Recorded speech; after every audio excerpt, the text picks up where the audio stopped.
আমাদের এই সমাজে সবচেয়ে বড় অভাব, সবচেয়ে বড় খরা, সবচেয়ে বড় দুর্ভিক্ষ হলো সৎ এবং সৎ মানুষের। আমাদের অনেক পরে স্বাধীনতা অর্জনকারী পৃথিবীর বহু দেশ আমরা খুঁজে পাই, যেই দেশ আমাদের চাইতে অর্থনৈতিকভাবে, জ্ঞানে বিজ্ঞানে, তথ্য প্রযুক্তিতে, অবকাঠামোতে, গবেষণাতে, অন্য অনেক সেক্টরে তারা আমাদের চাইতে বহুগুণ এগিয়ে গেছে।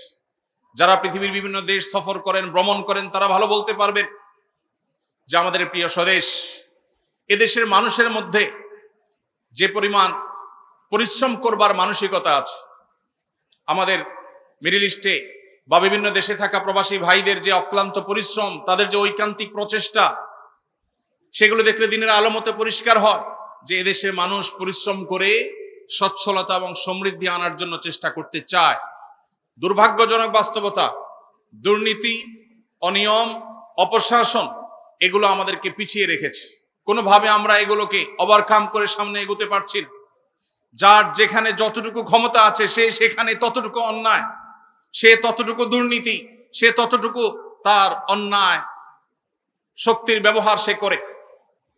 এই দুরবস্থা থেকে উত্তরণের জন্য উম্মার এই সংকটকালে নীতি এবং আদর্শবান নাগরিক এবং মানুষ গড়ে তোলবার জন্য দেশের মসজিদের মিম্বর থেকে নিয়ে মাহফিলের মঞ্চ পর্যন্ত নিরলসভাবে ওলামায়ে কেরাম কাজ করে যাচ্ছেন।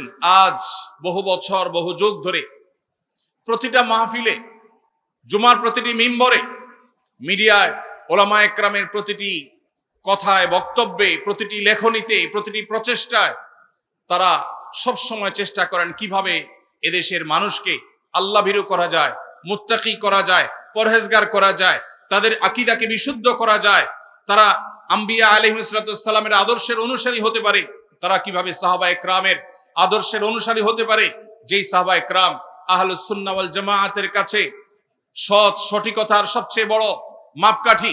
নবী সাল্লাল্লাহু আলাইহি সাল্লামের পর কোরআন এবং হাদিসকে বুঝবার জন্য যাদের বুঝ আমাদের জন্য সবচেয়ে বড় মেয়ার এবং মাপকাঠি, সেই সাহাবায়ে কেরামের পথে, সুন্দরের পথে, ন্যায়ের পথে, সততার পথে, নিষ্ঠার পথে এদেশে মানুষকে আনবার জন্য মাহফিলগুলোতে, মিম্বরগুলোতে, মাদ্রাসাগুলোতে, বিভিন্ন দ্বীনি প্রতিষ্ঠানগুলোতে ওলামায়ে কেরাম কাজ করে চলেছে।